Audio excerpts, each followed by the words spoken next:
చరిత్ర సృష్టించినోడు ఇప్పుడు ఆ చరిత్రని తిరగరాయబోతున్నాడు. అబద్ధాల గోడల్ని బద్దలు కొట్టి నిజాలను రాగా మీ ముందుంచబోతున్నాడు.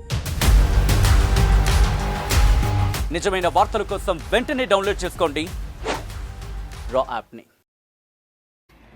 ఈరోజు అధినేత ముఖ్యమంత్రి నారా చంద్రబాబు నాయుడు గారి ఆశీస్సులతో అదే ఓరవడిని కొనసాగిస్తూ 40 ఏళ్ల తర్వాత కూడా మా యువ నాయకుడు విద్యాశాఖ మంత్రి నారా లోకేష్ బాబు గారి ఆశీర్వాదంతో కులాల సమీకరణతో పాటు సోషల్ ఇంజనీరింగ్తో పాటు మహిళలకు పెద్దపీట వేస్తూ ఈరోజు దాదాపు అన్ని 23 పార్లమెంట్ల అధ్యక్షుల్ని కేటాయించడం జరిగింది. దీంట్లో ఈరోజు చూస్తే మన కర్నూలు పార్లమెంట్కి వచ్చినప్పుడు గుడిసె కిష్టమ్మ గారిని, ఎప్పటి నుంచో పార్టీకి పనిచేసినటువంటి వ్యక్తుల్ని, ఒక విధేయతను, అదే రకంగా సమర్థతను, మహిళను గుర్తించి ఈరోజు కర్నూలు పార్లమెంట్ అధ్యక్షురాలుగా నియమించినందుకు ముఖ్యంగా మేము మా లోకేష్ బాబు గారికి, ముఖ్యమంత్రి చంద్రబాబు నాయుడు గారికి ప్రత్యేక ధన్యవాదాలు తెలుపుకుంటున్నాం.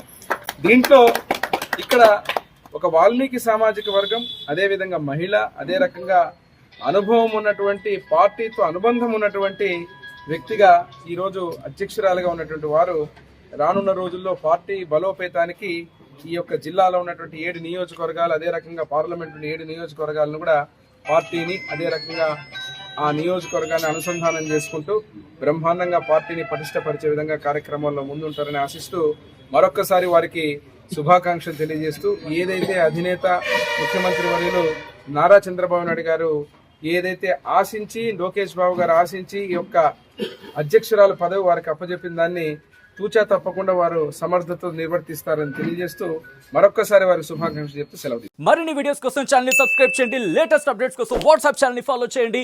అండ్ లింక్ డిస్క్రిప్షన్ లో ఉంది.